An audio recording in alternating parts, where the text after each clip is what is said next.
1, 2, 3, 4.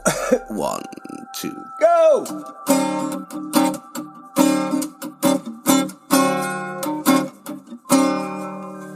All right. Sorry for the tomfoolery, love. Let's just check these levels here, and away we grow.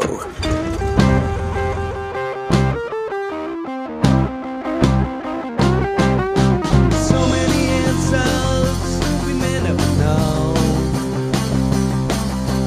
Too many questions, get on with the show. Time for the chorus, only this verse.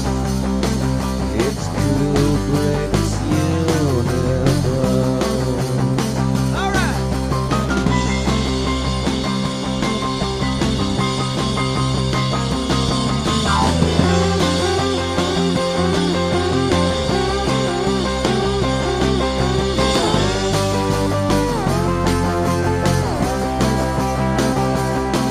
It's Kubrick's universe.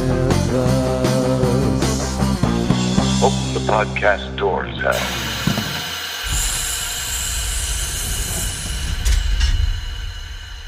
It's Kubrick's Universe, the Stanley Kubrick Podcast.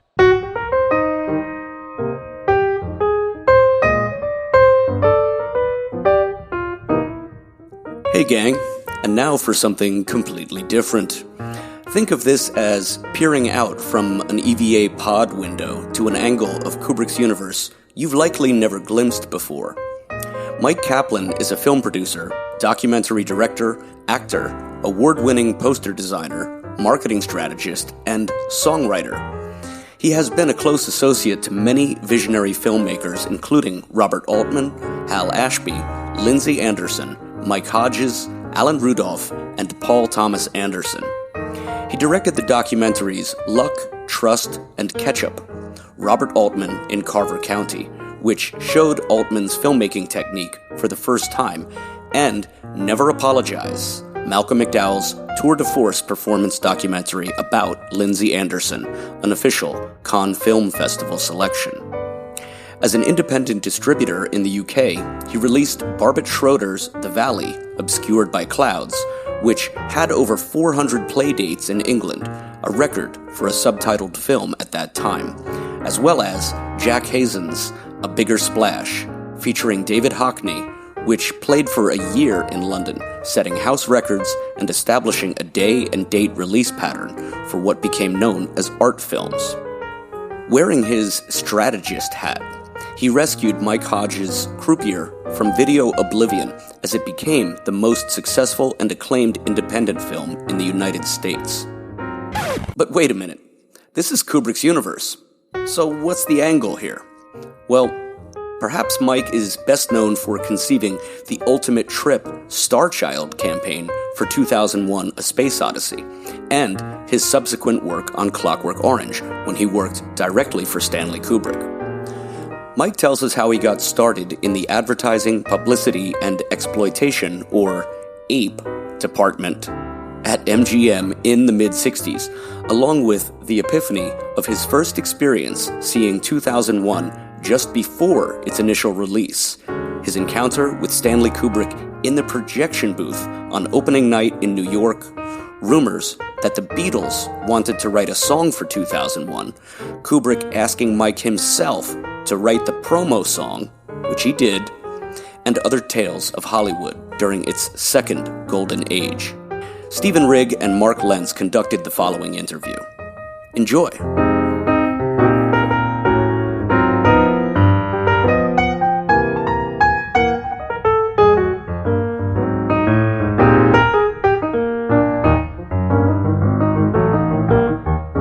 So, Mike, you were working in the publicity department of MGM in 1968 when you were first tasked to work on 2001: A Space Odyssey.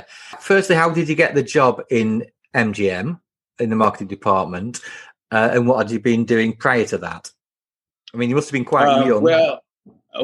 Yeah. Well, I began working at MGM in, I think, 1965. I graduated from college in 64. and worked at AIP, American International, for a few months, and then maybe it was longer than that. And then the trade press contact position opened up at MGM, which I went after and got. So it was basically the first, after AIP, it was the first job that I had after college. And I was always a passionate movie person. I always wanted to be a movie critic because I thought, what better job could you get than get paid for going to the movies? And then, actually, before then, the first job I got was right out of college on a trade paper called the Independent Film Journal. And it was a bi-weekly trade magazine. And it was great training because we had to do everything from laying it out to going to the printer to writing everything in it and doing all the captions. It was fantastic education. And my first editor there, direct editor, not the editor of the publication who just wrote the editorials, but was Stuart Byron, who became kind of a noted film critic and writer and reporter at Variety and later the Boston Phoenix, and then was the first kind of commercial, wrote the first commercial column about the film business for the Village Voice. So he was a real pioneer and extremely bright, and learned a lot from him. Anyway, I was at MGM, and 2001 was the most important film that the studio was releasing. It was the most expensive. I think the budget was $12 million then, which was, I don't know, $150 million today or something close to it. And we were also in the midst of a proxy fight. So in fact, the entire future of MGM was in balance when about 2001, because it was the most important film the studio was releasing, and they were fighting for the survival from the proxy opponents. And it was the film that we were all waiting for, but we knew nothing about, because there wasn't really a script. We just saw the stills. I was expecting that it was going to be like a modern souped up Flash Gordon, which turned out to be Star Wars. And no one had seen the film until like the week before it was supposed to open. Stanley was finishing the editing in California, and there weren't huge stars in it. And it was a big challenge to market it without knowing anything about it. Plus, when we first saw it I guess I saw it at the first, I think it was before the first press preview. I think there was a screening for the staff or something, like a few days before. It was opening on a Friday, and the press previews were like Monday and Tuesday. We had seen it the week before. And anyway, I think it was that first week, and we saw it, and it just threw me and everyone else completely, because it was like nothing else we had ever seen. It was nothing like any other movie. It was counter to whatever we were expecting, which were basically, Flash Gordon with lots of spacesuits and spacecraft and stuff. And so we were totally flummoxed. All I knew is that I had to see it again to get any kind of grasp on it. And there were people in the publicity department, a few that felt the same way. And there was already talk we were thinking that, this is something that no one has ever dealt with before. So I went to see it again. It was kind of like a revelation, because the whole, I don't even know how to describe it today, but the whole metaphysical, magical, mysterious, spiritual, evolutionary reincarnation aspect of the movie that you can interpret in various different ways came through, and it was like epiphany. And there were several other people in the department that felt the same way. And it was also the 60s, and we had all experienced smoking grass, and without smoking anything, but just seeing the movie, the transporting nature of it was similar. So there were people, a couple of people, we were going around saying this film's a trip. that's how, and that the whole marketing of it had been wrong because it was being directed at the mainstream audience who were not really accustomed to a science fiction film to begin with. And whatever they heard about a science fiction film, they were seeing from the advertising, which was basically, spaceships and spacesuits and a journey to the unknown and, laser guns, stars or something. And there was nothing to guide the audience into what the movie was. So I became obsessed with it. And there was Stanley's marketing person. First of all, marketing wasn't even a word used at that point. Marketing came into being like 15 years later when a lot of MBAs from Harvard joined the film industry. It was always publicity. The department was called publicity, advertising, publicity, and exploitation. That's what we were part of. And I was in the publicity department, and at that point handling it was smaller than most of the major studios, and my province was newspapers, broadcasting, and syndicates, and radio. So it was a big area. Stanley's marketing person was someone called Roger Karras, who was a terrific guy, and later became the nature editor for ABC News. And he was really smart, and he was really accessible and open. And no one had met Stanley or spoken to Stanley at all. And Roger was the contact person. And he and I hit it off, and I presented it to him, that we were totally in the wrong direction, and we've got to go in another way in order to make people understand what the film is. And he agreed with me. And said that, well, you'll have to talk to Stanley about this.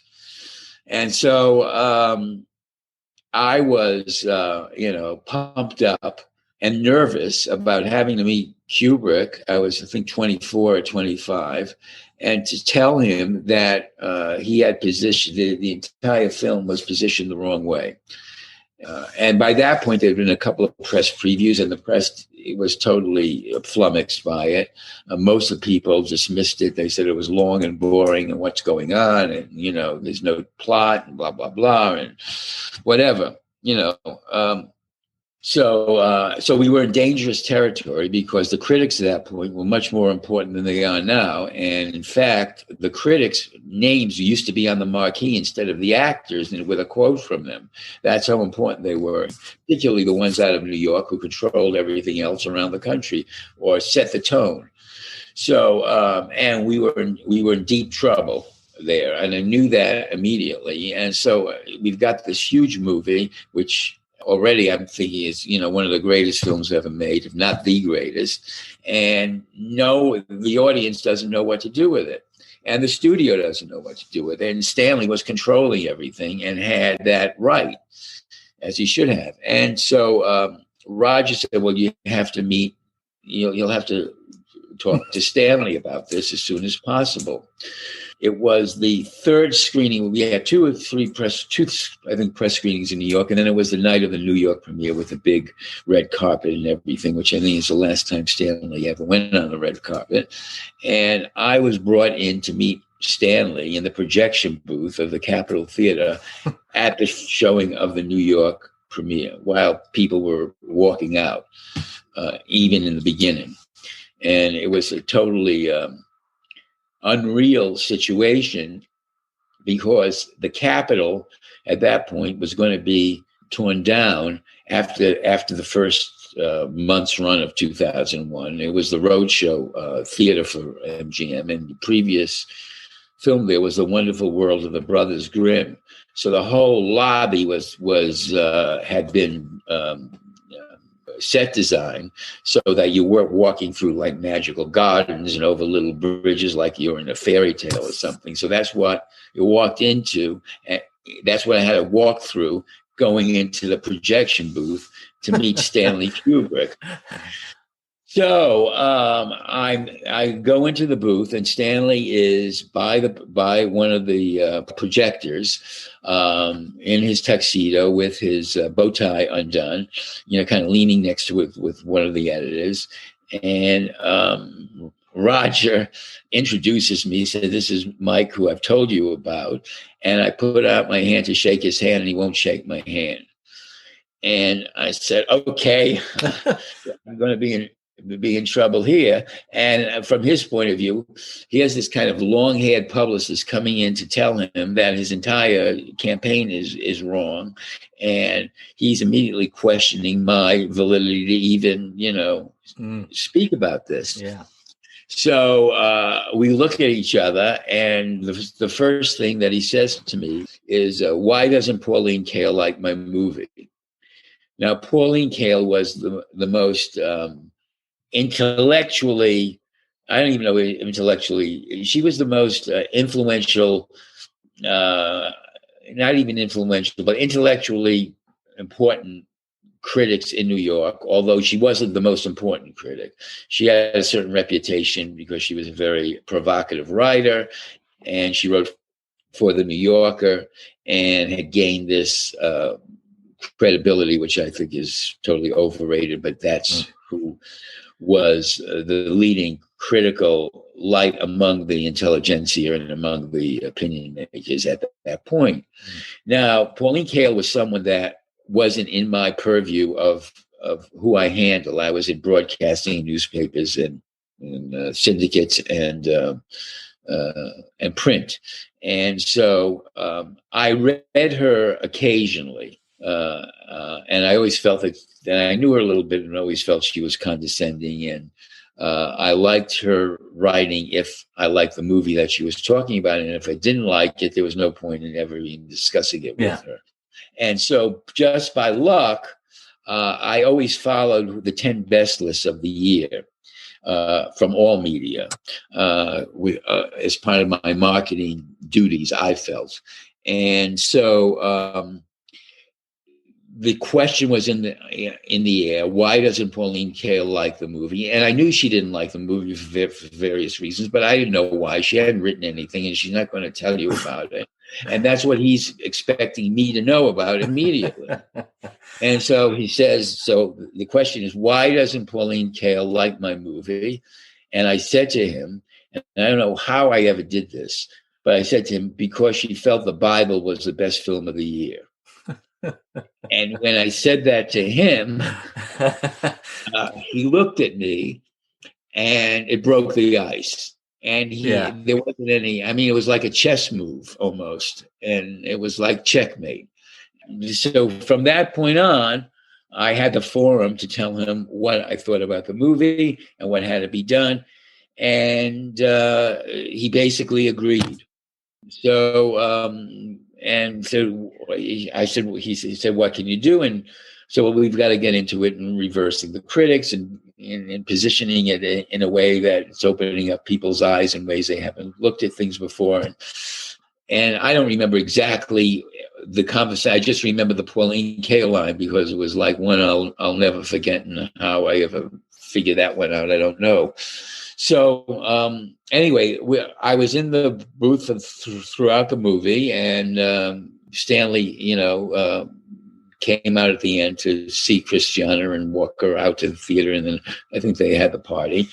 There were droves of first-nighters who had been walking out all the way through the movie. It was a charity premiere. And it was an audience that if they were going to see anything in the movie, it was absolutely the wrong audience that was going to be important to spread the word, because they had no idea what was going on. Basically, there had to be a few people, but basically, that was it. Did you see the version? There was seemingly a very early version that did make it to New York that was 20 minutes longer.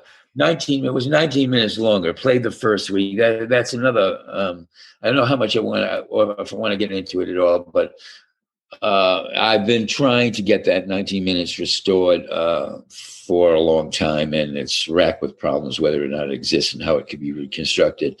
And I had long conversations with Stanley about not cutting it, because he cut it that first week in New York in the cutting room. He had a cutting room built in the or Steenbeck in the basement of the MGM building where he was making the changes, and he was under an enormous amount of pressure because of the reaction to the film, because of where MGM was financially. And he decided that he had to do it. He was also talking to them about financing Napoleon, which I think was a factor in that decision. And he said, I can make it work. And I told him, my feeling was that people who love the movie are going to love it with the 19 minutes. And if you cut the 19 minutes off, the people who don't get it are still not going to get it. So it's futile.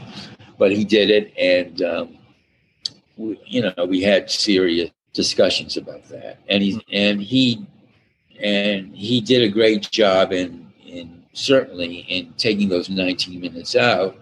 And he had to do it very skillfully, but he was a master editor as well and knew what he was doing. There is a cut in it that I always see that I know where it happened. It always jars me. It's organic to the film, but it's always disturbing to me.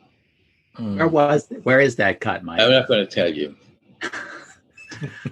Well, we're real interested in the 19 minutes. And secondly, I'd like to do a walking tour because I live right next to New York City, about 2001. And I know where the Capitol Theater was. Right. The MGM offices, were they down at the base of Times Square? No, the MGM offices they had moved from the Lowe's Theater building on Broadway and between 45th and 46th. And we had moved into new offices a few years before. It was, I think it's still called the MGM building on 55th Street, the corner of 55th Street and 6th Avenue. Okay, I know where that is. So from you being involved pretty much from when it got released to the general public, how long did it take before this new campaign, the Ultimate Trip campaign that you came? Well, the Ultimate Trip campaign was the result of that Ultimate Trip with the Star Child campaign was 1970. That was 2 years later. Now, I had tried during that time to get the Ultimate Trip used in some fashion in quote ads. And aside from an occasional ad from the record company for the soundtrack album, the studio wouldn't do it. It was too druggy or too whatever. It was too provocative for them to be using, and they were going with much more traditional imagery and stuff. So, but during that 2 year period, there was a great deal of work being done to. I don't know what to. Easy Rider came out, didn't it? 69. That must have helped the studio go along with your idea. Yeah, well, Easy Rider was in that vein also. It was a youth movie, and it was about transforming society, if you will. And there was a lot more of the alternative media and the alternative thinking at that point. So that by 1970, when I had been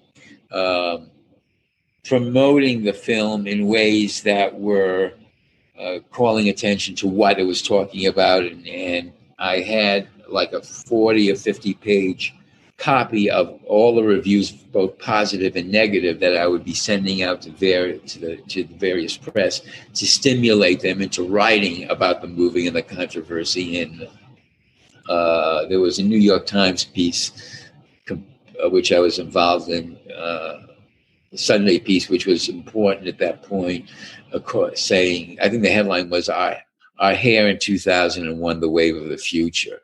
And so it was that kind of attention that was creating the film as a phenomenon. And that was, so by 1970, what had happened was, and this is sort of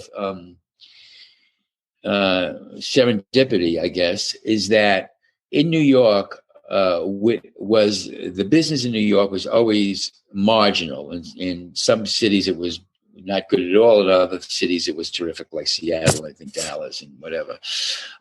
But the run at the Capitol was limited because the Capitol was going to be torn down, which was a shame. It was a gorgeous theater. I mean, So it was moved to after it left the Capitol, where it was doing, good business. It wasn't huge, but it was solid. It was absolutely solid, and people going back more than once, and the whole alternative aspect of the movie and the whole intellectual and art aspect of the movie was being written about more and more, and word was spreading.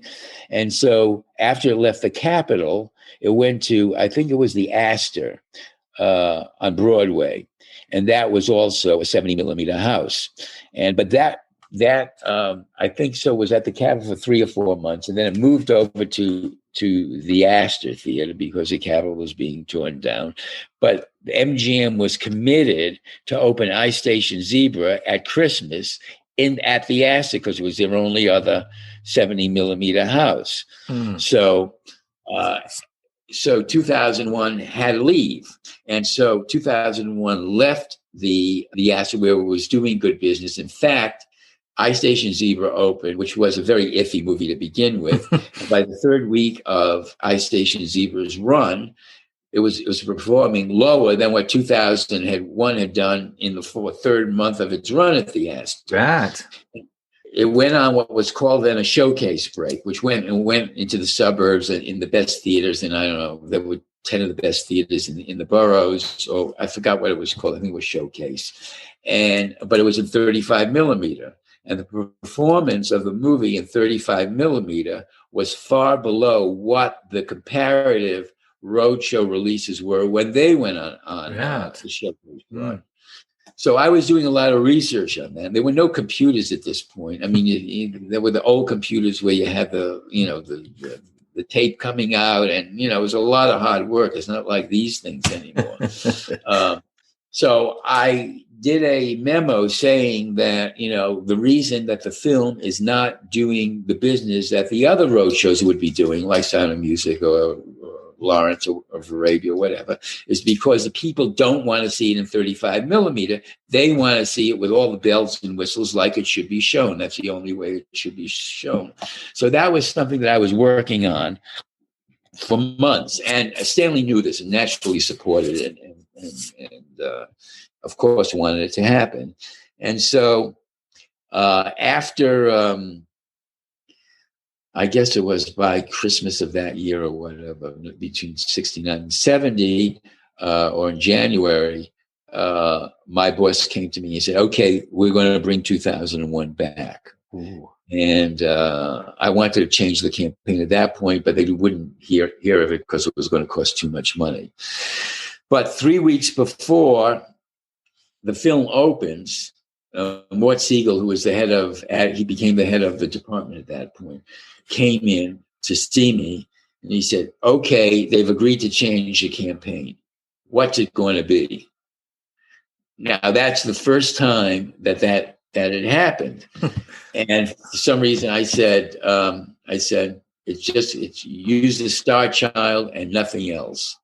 And the Star Child and the Dawn of Man sequences had both been embargoed by Stanley to be used in publicity. Okay, right. Nothing used about either of them because he felt, and rightly so, in most ways, that it would just be giving the audience totally the wrong impression, of the movie, even worse than when it was. But my reason for saying it is that I wanted to bring a humanity into the campaign of something that the people could relate to, aside from spaceships. And there was a still from the movie that was used, also a beautiful still of the lights coming off of Keir Dulley's space helmet. But it was a space helmet, and he was in a space helmet. He was in some kind of bubble. I wanted something that would be striking, that had never been seen before, and that could relate to the audience on a human level. And so that's how that happened. And again, it was just, it was 3 weeks before, and it had never been done before. I mean, the campaign would be changed that radically, that quickly. And that's what happened. Great poster. That's my favourite poster that was done in 2001. So, shall we move on to the single? Well, the single, I mean, this has been it's just been an amazing turn of events because I never anticipated this was going to happen. The way the single began was that I call myself a marketing strategist now on the movie, which is a much more accurate term rather than being a publicist or whatever. But again, marketing wasn't used, but that's what I use now. So I would be meeting with Stanley every day. We would be strategizing in the MGM building. There was a big conference room on the publicity floor where he had chair sheets from every newspaper and magazine lining the walls. It was like the war room in Dr. Strangelove. And, the soundtrack was getting a lot of attention, and, the cultural phenomenon aspect of 2001 was building, and we were fighting the negative reviews as best we can. There had been certain major print pieces had emerged that were very important and that were positive. And so I was I was there with Stanley. My office was right next door to it, so I'd be with him every day, for the 6 weeks that he was in New York after the film opened, or 2 months, whatever it was. And so I was there one day, one afternoon, and Morton Nassiter, who was the president of MGM Records, came up to play this single for 2001, which I didn't know anything about. And the only thing that we had heard was that the Beatles were interested in maybe writing something about 2001 because they loved the movie. And there was a famous John Lennon quote that says, I see 2001 every day. Yeah. And that was the reality, because there'd been some discussion with Stanley, had spoken to one of them or the Beatles people or whatever, but nothing had been produced. But they wanted the record company wanted to capitalize on the success of the movie, so they came up with this other single. They came up with a demo, which they were going to play for Stanley that afternoon, and I happened to be there. And the song was like this maudlin, banal kind of love song from the 40s almost. And I remember something like the last lyrics of the song were, "And I'll still love you in 2001." I mean, it was that kind of thing. And so I'm looking at Stanley, and Stanley's looking at me. I mean, it's just a really pathetic attempt. And it's over that Stanley, in his brilliant way, he says, "I don't think so, Mort. Let's see what the Beatles come up with." And that was that. And that was his way of saying he didn't like it, basically. Yeah, that was the way of saying, forget about this. So then he turns to me and he says to me, you write music. Why don't you write something? Now, I don't even know. I always kept my music private. There were very few people who knew about it. I have no idea how Stanley even knew that. I mean, I just don't know. There was one other person. There were two other people in the department that knew I did write music, but it must have come from one of them. But one of them doesn't remember, and the other one's passed away. But so I still don't know how he did.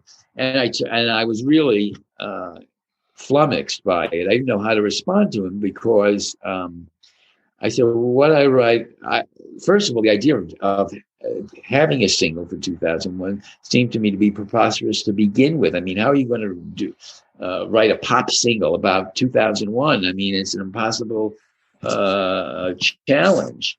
And secondly, I mean, the music I still feel is the most ingenious use of music in a movie, period. What he's done. So I said, I know what I would do. My stuff is more like standards. And so then he gives me what I've written and called the "that's not good enough" look, which is this penetrating look that he would give you if he didn't think it wasn't the answer that he wanted, or wanted you to do something in addition. Yeah. And that's what he gave me. And I think and there were no words spoken.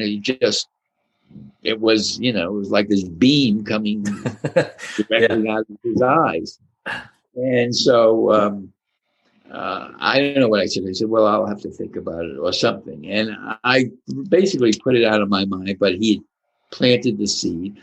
And I lived in an apartment right next door to the MGM building at that point with an old beat-up piano. And I kept on thinking about it. And over the next month, it came out. And I knew it had to be something that was didn't sound like anything else to me, and it had to be as original in a certain way as the movie was. And so that was my foundation for it, I guess. And then the only other song that I could think of that would be an influence was MacArthur Park, which was a 7-minute Jim Webb piece that Richard Harris sang, which was an unexpected hit and ran for 7 minutes. It wasn't like a 3-minute pop song timer.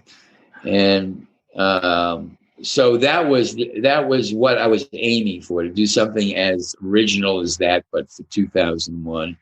And as I knew all of what had been written about the movie critically, there'd been two major things that had come out. One I was minorly involved in as influencing, which was not really influencing, but just being passionate about the movie. And it got to a friend of mine who was the critic at Newsday, Joseph Gelmas, who was a terrific critic. And Newsday was a big Long Island newspaper with a huge circulation. And he had gone back after penning the movie, after I had been, I've been trying to get people to look at it a different way. He went back and he reversed himself and wrote a total rave comparing it to the response to Moby Dick, when Moby Dick was first published. And so, aside from one other reversal that Joe Morgenstern, the Newsweek critic, had done about Bonnie and Clyde a few years earlier, there'd never been anything. There'd never been a major critic reversing himself that way. And you couldn't even get the idea of asking a critic to go back to see a film a second time at that point was unheard of. I mean, it never happened. But Joe went back and saw it and wrote this fantastic piece. And then unexpectedly, there was this full-page broadsheet essay by the critic at large at the Christian Science Monitor, which was also a very prestigious national newspaper, that called it revolutionary and talked about it in terms that were what it was. So I kind of used the different interpretations that those two pieces talked about and how to look at the movie as kind of an influence in writing. Yeah, that makes sense, doesn't it? Yeah. And so how did you come up? How did you come up with kind of the structure of it? The format and stuff. Obviously, it's a 3 or 4. Well, it's about a 4-minute long pop song. That's the basis of it, isn't it? But how did you come up with the structure and how you move through? Because it's kind of got sections, hasn't it? It was basically the different ways of looking at it, and I guess now thinking back on it, those 4 words at the end of each verse, ride, glide, fly, soar, were the ways of getting into it. Like ride would be just like the plot, you're going to Jupiter. Glide would be the, visceral impact of actually being in space. Fly would be, actually participating in it. Soar would be the transforming kind of mystical, metaphysical aspect, how the film transported you to another level of awareness.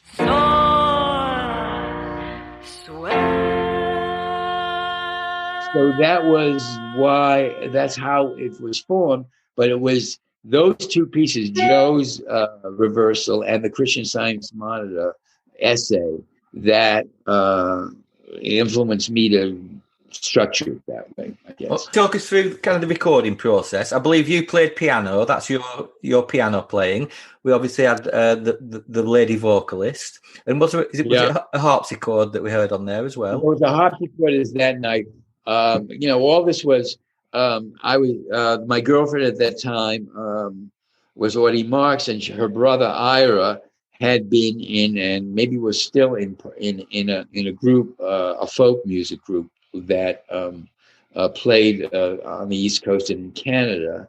And his girlfriend was the lead singer, Naomi Gardner, and the third person was a guy named Joey Brooks, who eventually became famous because he had written a song called "You Light Up My Life," and won an Oscar for. And there'd been a movie about it. And he'd done a lot of other famous things later on. So they had this group. I didn't know about Joey Brooks until recently. And Naomi Gardner was the singer, and Ira suggested that she'd do it. And she had this amazing voice that had a lot of range and power, I thought. And so we rehearsed it, and he got a studio. We did it like in the middle of the night because it wasn't expensive when, to do it at 2 a.m. rather than at normal hours. You weren't given a budget for this. There was no budget for it. There was no budget. I was just paying for it. I think it cost $100 or something for the studio. And, Naomi, we just all did it as family practically. Yeah. And so that's how it happened. And we did about 2 or 3 takes on it. I was a nervous wreck. I didn't even want to play the piano. It was difficult enough having to hear this, and then I had to do it, which is a good in a way because it got me away from my nerves. And I remember the sound engineer, the studio guy, the engineer, the sound guy, mixer, whatever it was. When we finished it, he came out and he said it sounds like the movie, and was a great. I felt. It couldn't have been a better compliment. So I felt good about it. I felt good about the whole process. And then I went to Stanley and said, I told him, I wrote this. Well, I've written this song. Now, we hadn't spoken about it in a month at all. Since that, he gave me the look and he asked me to do it. And that day, but he was like expecting. I mean, it wasn't like a surprise to him. And he said, all right, well, come out and play it. How about the house and we'll hear it at the weekend. Ira drove me out. He had moved to Long Island. I felt really good because I felt good about the song and how it turned out. And it was intended to, stimulate more talk about the movie, and people who had seen it could relate to it. People who didn't would wonder what it was about or whatever. So I went out there and I was expecting that it was going to be played on like this great stereo system that this perfectionist master filmmaker would have in his house. Yeah. And, we have a drink, we sit down, and then Anya, his daughter, who must have been about 10 or 11, brings out this wooden Victrola in her hands and puts it down on a table. And that's where we were going to hear the song. And I was just startled. But what could I do? So we put it on, and the speakers, it's just this, this old hi-fi. That's the way we hear the song. And then he says, well, let me hear it again. So we play it a second time, and I'm a wreck. I've heard this in the studio with this proper recording studio. I've been used to seeing 2001, being enveloped by the technology and the music and the sound. And here we're listening to the song on this old record player. And so he said, well, I don't think so. He said, I don't think I know what makes a hit single, and the melody isn't catchy enough, and the lyrics won't mean anything unless people have seen the movie. And then he asked me, he said, who wrote that line, a garden of personal mirrors? And I said, well, that's, a line that I wrote. He said, well, that's very poetic. And then that was that. And then he said, how much did it cost? I'll pay for it. I said, forget about it. I was really, shaken, basically. Wow, what an experience to go through. And that was that. Stanley, was very polite. It wasn't dismissive. I mean, I think he appreciated the work that was done, but he didn't respond to it in that way. And I just think he was wrong about it, because I intended the song to do was to stimulate first additional word of mouth from the people who knew it, and then it would perpetuate. But I couldn't say anything to him further about it. I mean, I was extremely vulnerable. That's why I never told anyone that I wrote music to begin with, because it was very private. And so we went back. I was really shaken by the whole thing, and then that was that. And so I didn't write anything for at least another year or two after that. I mean, it took a lot out of me, and it didn't affect our friendship at all. I mean, we never spoke about it again. And I put it, in this corner. I mean, he's the author, and if someone else had written it, and I'm thinking about that now, or if I use an alias or something, if someone else had written it and been presented to me as the marketing strategist, I would have fought for it. But because it was mine, I couldn't do it. Yeah, it was too personal. And then suddenly, I had heard it over the years, because I had the demo and I made a tape of it. There were about 6 or 7 songs that I did that with, and I put it on this loop that I have that I go to sleep to every night. It's about 300 songs, and they're mainly female jazz singers. And then this comes on every once in a while, and I say, "Oh, this sounds good." It sounds as good as those. Oh, and maybe not that, but it sounds in the mix. And there was one time when 2000 turned into 2001 at midnight. There was a progressive radio station in LA on NPR called KCRW. It's one of the biggest, and I knew one of the disc jockeys there, and he played it at midnight when 2000 became. Oh wow! 2000. Great. So he did that a couple of times. So you got the airplay then, yeah. Yeah. So that was the only exposure that it ever had, and that was 20 years ago. So when this happened, I got involved with this company because a friend of mine, Alan Nichols, he's an actor and a musician. He was in Nashville and a lot of other Altman movies. We were in Buffalo. I met him. We were both in Buffalo Bill and the Indians. And he had written the background music for 3 Women, which this record company was going to bring out. And I was the publicist on 3 Women, and he thought that they should contact me because I could give them material about it and what to use for it. And this is like in the last 2 or 3 years, isn't it? This is like 6 months ago. And this is Wave Theory Records from the UK. Wave Theory Records, which is founded by Dan Jones, who's a composer who did Lady Macbeth, and he's won a lot of Grammys or been nominated. And it's a record company founded by composers for composers. It's a higher end specialized label. And so Alan's music was being brought out. And I'd been thinking about doing something about my music because I'm getting older and I like a lot of it, and it should be. So I just mentioned that I had done this about 2001. So Dan wanted to hear it right away. So I sent him this article called The Single, which describes the whole process of how it happened first. And then he said, "Oh, listen, if I really love this article, if you feel comfortable in sending it to me, please do. I'd love to hear it." So I did, and he responded. And so that's how it happened. And at the same time, for years, the score to 3 Women was written by this avant-garde composer, Gerald Busby.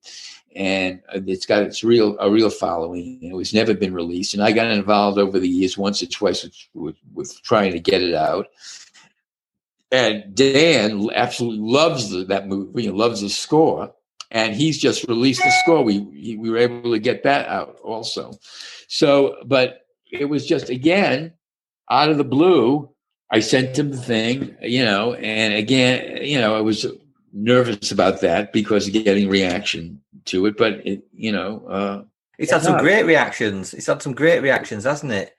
Yeah. It seems to have hit the nerve, and And well, I'm surprised. I think that the article in the Observer was the most important. I think that stimulated a lot of response on it. And because of that, and there were a couple of other things that have happened with it, they're going to bring out a vinyl. And it's the first vinyl that the company has wow. released.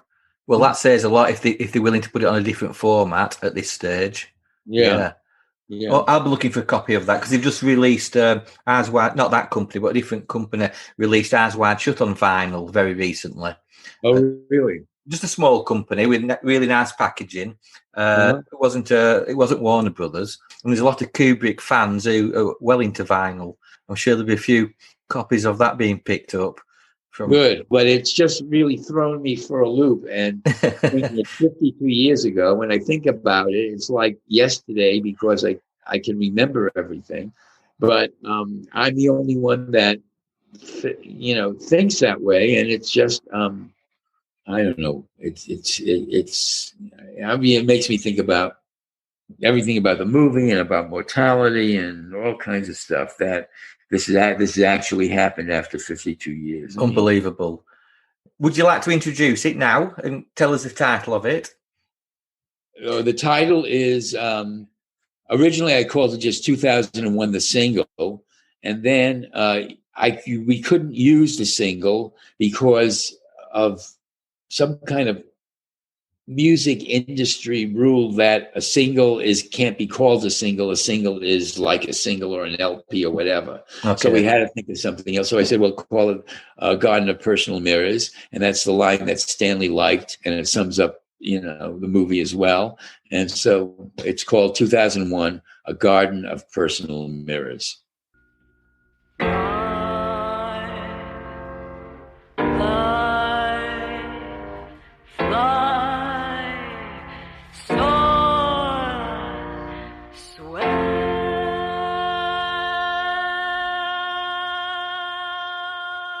I think Stanley would be pleased that it's come out after all these years because he was admired persistent. So, else. I can imagine that he'd love the idea of that coming around after all this time, and that'd bring back some memories for him as well, no doubt. Yeah. I have a couple 2001 questions before we move on. Yeah. One is, so I didn't see 2001 until late 1969. I lived out in Western New Jersey and at a small theater. I suspect it was a 35 millimeter print. Mm-hmm. And then when I was in college in 77, I think I saw it on a 16 millimeter print. Mm-hmm. Now, I was perfectly happy with both prints, but were you involved in those kinds of distribution, regional and college? No. I mean, after my involvement with almost all the movies that I've been involved with is once the campaign is set and the opening is done. With 2001, it was different with bringing it back in 70 millimeter because that was a special situation. It's great to hear that. I mean, I think that the film should only be seen with the full bells and whistles. I mean, I objected to. I've never seen it on TV. I did see half of it on TV once. I'm not going to watch it on TV. It's sacrilegious. But I did it. But it hooked me again, and I saw it. I've only seen it in the theater in that original 70 millimeter presentation. I saw it originally 28 times in those 2 years. And then I've seen it a few other times since then. The last time was about a year ago. The American Cinematheque actually bought a print of 2001. So they would have it. I mean, they would be paying license fees for it when they show it, whatever. And they showed it at the Aero Theater. And it was a beautiful, absolutely pristine print. And what struck me was that, in the spacecraft, there's all these little screens about, the technical things that are going on in the spaceship, etc. And you see a lot of that. And in an intermission, as soon as the intermission happened, everyone pulls out their iPhones, and you saw the entire audience, all these little screens were up there, and it made me think that it was just a continuation of the movie. Anyway, that's what struck me. And I hadn't seen Gary Lockwood. We were friends, and he was at that showing, so that was nice. We have some people in our group who are very fussy over prints and soundtracks. And so one of them is always saying how the new prints of 2001 don't match the original quality of that first run. Yeah, well, I don't understand. I mean, I know that Christopher Nolan did some job. They did a release of he, supervised each frame or whatever, and people went to see it and told me that it looked scratchy to them or something. So that's why, or it wasn't anything special, and because that's why I wanted to see the American Cinematheque print that they had bought, which was, which they've shown probably maybe 8 or 9 times, and it was perfect. It was pristine. I don't know what Christopher Nolan, and Warner Brothers did with that. And I guess it was a way for them to make more money because Christopher Nolan's name was attached to it in some fashion. The last time that I saw, all I can say is that if you're in LA and the American Cinematheque is showing it, definitely go and see that print. And then my other question is, I read in a book on Kubrick's use of music that the soundtrack album for 2001 was a surprise hit. Mm-hmm. Were you involved with that at all? Is that your purview? No, I wasn't involved. I wasn't involved in. There was going to be a soundtrack release, which was natural almost for every movie that came out, and the fact that it was I was surprised, I guess, a little bit in the beginning, but not really, because the film was so loved that people would want to get souvenirs of it in some fashion. The music is fantastic in it anyway. It seemed to be a natural extension of the phenomenon that the soundtrack album would be a big success. I remember one aspect of it that was novel was that it was classical music. It kind of created a revival. Right. It was a genius use of music. That's all. And I didn't even know, I had forgotten that Alex North had written the score that Stanley had commissioned originally, which Dan Jones, the head of Wave Theory Records, knew immediately. And he thought that was a parallel with the single coming out. It would be natural that, Stanley would initiate additional interest in classical music in addition to everything else that the film does. And one other trivial question, when you were working with Stanley at the MGM building, did you ever eat together in the cafeteria or order in or go to any restaurant? There was no cafeteria in the MGM building. We had to go out. I mean, I would often have lunch out with different contacts because there were 2 very good restaurants right next to the MGM building.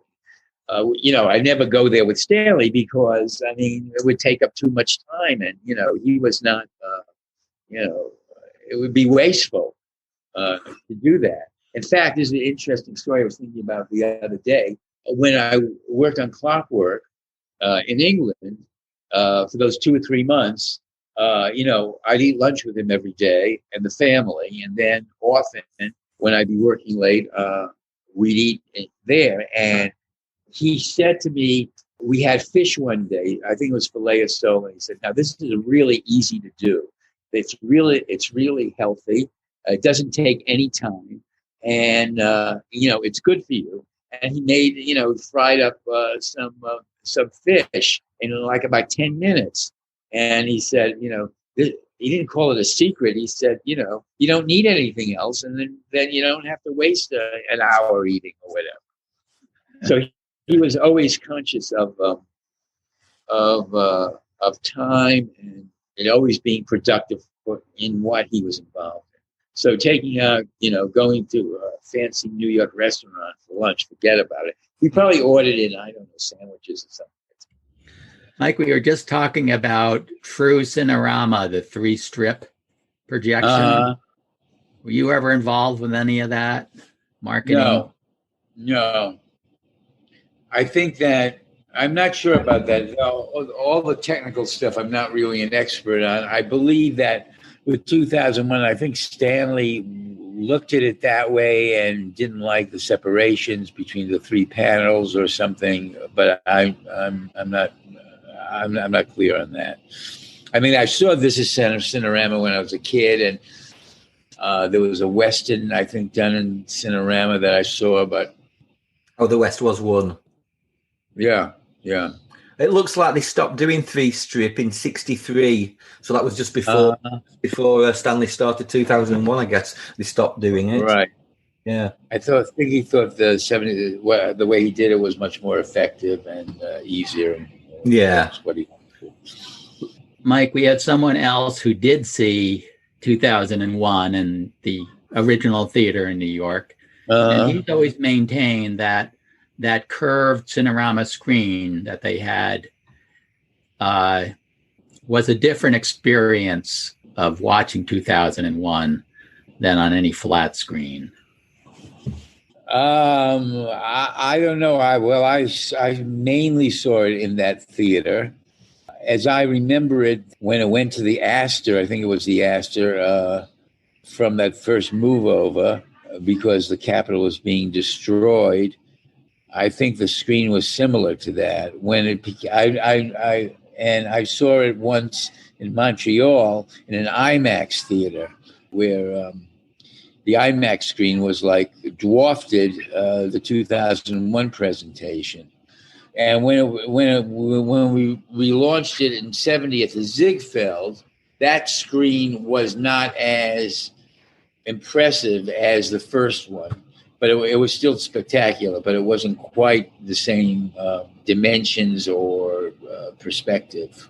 Well, you just put it in perspective to me, because the most impressive experience I've had is at the Ziegfeld, seeing Lawrence of Arabia with the screen. I mean, that was fantastic when it opened, and it was an amazing night, and for many reasons. And I got goosebumps because there was there was like a standing ovation when the overture came on.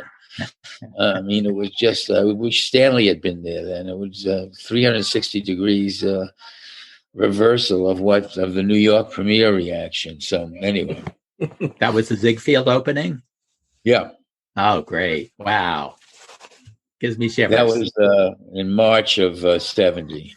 And we had little buttons that we gave out of the ultimate trip. And we had space food from NASA, little pellets of whatever the hell they said the food was. This is kind of important. I wanted to dress up that theater, and I asked Stanley about any of the models for the film, if we could have the models in the lobby. And he said, I never want those to be shown. They're basically, he described them as basically fancy pressure cookers, and it would spoil the magic if people saw them. And he's right. Really, he's absolutely right. So the Academy, I think, has bought a model, and I'm hoping that they won't display it. I'm going to get into that at some point. Yeah, they've got the Ares pod, haven't they? The lunar lander. Well, I mean, he's absolutely right. You see the movie, you're absolutely transported. Then you go into the lobby or anywhere, and you see this thing that's 2 feet by 2 feet. I mean, it looks like a toy. Let's get on to talking about what the critics had to say about the film. It was very, for today's audiences, the power and importance of the critics at that point was significant, and it's nothing like it is today, where half the quotes that you see from the press, you don't even know what publications they're from. They drag them out of nowhere. But and the center of film criticism was in New York. From my point of view, there were like 4 quadrants, I call it, of critical importance. One was the New York Times. One was Pauline Kael. Another was Andrew Saris in the Village Voice, who was the father of conveying auteur criticism in America, and is responsible really for directors using a film by credit. Before the whole auteur thing became prominent, that never happened. And the last quadrant was, in my mind, the most popular and known critic in America was Judith Crist. And Judith Crist began her career at the New York Herald Tribune, where she was kind of a force against the more conservative film philosophy of Bosley Crowther, the longtime New York Times critic. So when she became prominent because of her daring way of using her criticism to promote certain films, and the strength of her writing made her extremely important. She then became the first national television critic in America on the Today Show, which was the biggest morning show. I don't know what the equivalent would be in England at that time, but before Judy, there had never been a national film critic. So that was a huge audience. And on top of that, she was the film critic for TV Guide, which was the biggest magazine in America with a 25 million circulation. She's not forgotten now, but her influence and her importance is underestimated or undervalued. And it irritates me whenever people are writing about the 60s and the 70s and the golden age of the second golden age of movie making. The person they always cite is Pauline Kael. And Pauline Kael was known to compared to the others, to basically a much more limited audience. I mean, she was fashionable and she was provocative, but her influence beyond a small, what one could say, a small circle of the intelligentsia or the fashionable, social, political influences was limited. So when 2001 came out, those were the key. Those four areas were the key ones that I was the most interested in. There was Time in Newsweek also, but even though they were national, they didn't really have the weight that the others did. Saris was maybe also not as well known to the general public, but he balanced out Pauline Kael, and there was a noted rivalry between the two, and he had his following. I was much more in Andy Saris's camp than I was in Pauline's. Right. Yeah. But I knew, and at that point, I knew that the word was out, and we sensed that she wasn't going to like the movie. And she had gone to the premiere with a friend of mine. We all lived in this small brownstone next to the MGM building, and I could tell by his body language afterwards, when we talked a little bit about Pauline Kael, he couldn't really say anything, but we basically knew that it was going to be negative from her. Judy Christ, who had been a big Kubrick fan, I knew didn't get the film, didn't respond to it at all. Thought she was in the camp of it was long and boring and technically interesting, but didn't work. Saris was breaking the Thursday, I think, after the main reviews came out, and we didn't know what he was going to think. And neither did we know what the New York Times was going to think, because they had just hired earlier a new critic, Renata Adler, who was a novelist. She was basically only lasted a year at the New York Times, but she was the critic who was reviewing the film, and we had no idea what she was going to think because we didn't have a lot of reference about her film knowledge to begin with. So everything was precarious. The Times review came out, and it was negative, basically. And she did a Sunday piece where she called the monolith. It was like a Hershey bar, she described it as. And Judy, she didn't dismiss it, but it was a negative review. And Saris didn't like it either. So we had 0 of the 4. And what's interesting is that over the years, the only one of the 4 or the publication that didn't change their mind was Pauline Kael in New York, although Penelope Gilliard, who was the alternative critic 6 months a year in the New Yorker, loved 2001. But Saris went back to see it on the relaunching in the Ziegfeld that night, and then wrote a rave and said he was wrong about it. Vincent Canby became the critic, replaced Renata Adler at the New York Times, and I knew Vincent was a friend. I knew that he was going to write something major because we had talked about he was going to do something for the relaunching, and I knew it had to be positive, and it was great. And So the New York Times, which was in a way the most important in certain ways. And then Judy, she never wrote about it, but I spoke to her about it at that time or shortly afterwards. And she said, well, I was wrong about 2001. And she admitted it. So all 3 out of the 4 came around. And I think that's interesting. I think most viewers of Kubrick films kind of they don't get it straight away anyway, do they? As an audience, it takes the audience a few visits to start. Yeah, I think it's established now. I mean that you have to see a Kubrick film more than once to appreciate it. I mean, that's just the way it is. Yeah.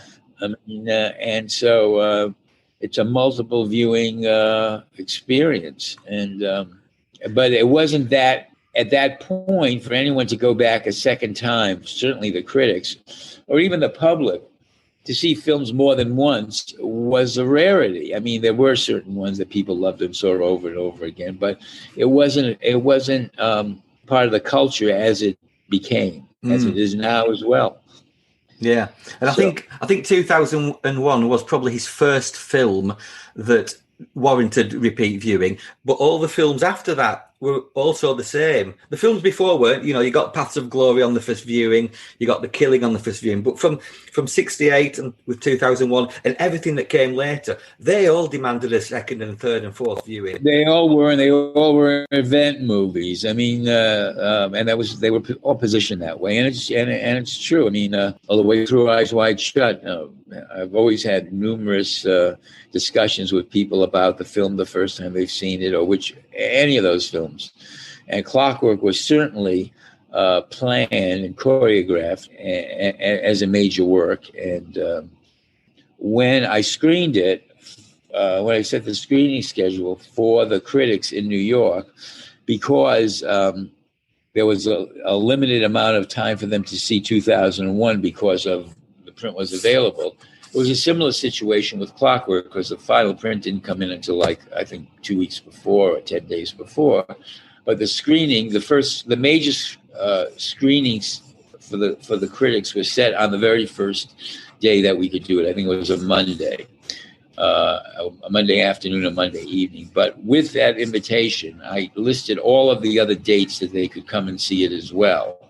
So they had that option. And even on that first screening, because of the critical situation, I remember having to specifically designate the seats of where the critics were going to be sitting at Cinema One. And because of the whole Kale situation, I designated the seats where Pauline and Andy Saris were sitting on the opposite ends of the same row, so she couldn't see what any reactions that he might be having, and that was something that I thought that she would be aware of. Did any critics attend multiple screenings? Because I think it would be hard to review a movie based on one viewing. I know they have to most of the time. Well, at that point, they did. It was very rare for them to do it because when I did suggest to several critics that they come back and see it again, I think even Judy, I may have tried with Judy because I was close enough to. No, I don't think I did because it was a very bold move to suggest that they see it again. I mean, unless you were really, and I was very close to, knew her very well, but she was really. There was something also a little bit formidable about her because of what she represented, all these publications that you had to tread a little bit lightly there. On Clockwork, I know that some of them came back a second time before they reviewed it. And I did a little, I was kind of cheeky that I didn't have any production notes for the film. I said that I kind of felt that... Well, there were two reasons. One, I kind of felt that because they didn't respond the first time to 2001, they have to work maybe a little bit harder. I don't know if I thought about it to that degree. So, but the other reason was I had no time to write it. And writing production notes is really extremely difficult if you're trying to write them intelligently, guiding the critics into the movie, giving them interesting information. I had a friend, Rafe Blasi, who became a very good publicist, and he would have to go to a therapist before writing production notes because it was so daunting. Anyway, but I didn't have the time to do it because there's all these other things to do. Warner Brothers had hired someone to write some, and they were just kind of banal and pedestrian, and we never used it. So I gave the handout to the critics was kind of like a concert program where each actor they had the list of the actors, but then I had them inserted in each scene where they first appeared with the music that appeared in that sequence. So they got this sheet, and they had all of the listings of all of the scenes and what the scenes were and what music was used in it because of the way Stanley used music creatively, and it was a different way of presenting it. I remember Archer Winston, who was the critic for the New York Post, who was a very bright guy, came out and he said, "Well, this is like a concert program." I said, "Yeah," and he was also the one who. And at the 2001 screening, I remember it, he walked out completely dazed, didn't know what was happening. I walked him down Broadway, and he said to me, "I didn't know that Clavius was a planet." And I said, "Clavius isn't a planet. Clavius is the name of the crater where they discover the monolith." And so that always stuck in my mind because there's only 22 minutes of dialogue in 2001, and even that, people were so disoriented by the shape of the movie and the nonlinear aspect of the movie that even a basic piece of plot information about the name of the crater wasn't absorbed.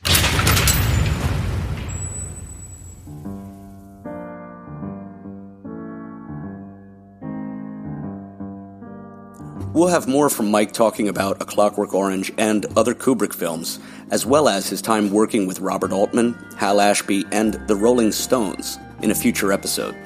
So, in the meanwhile, check out our Facebook pages, the Stanley Kubrick Appreciation Society and Kubrick's Universe, and be sure to leave your feedback on the show. Rate and review us directly on your podcatcher, and stay tuned for another episode coming soon. Signing off till next time, I'm your host, Jason Furlong, thanking you for tuning in and reminding you, in the immortal words of Joliet Jake Blues, do what you feel and keep both feet on the wheel. Take care, everybody. Thanks for listening. Ladies and gentlemen, we are floating in space.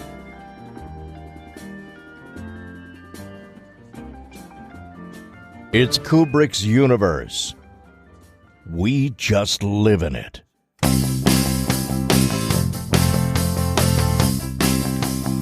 We have taken very thorough precautions in this podcast against broadcasting anything which might only be attributed to human error. These guys aren't scientists. They're making it up as they go along. Thank you for listening to the Stanley Kubrick Podcast. Come back soon. It was real nice talking to you. Bye. Over and out. This show comes to you from the Stanley Kubrick Appreciation Society.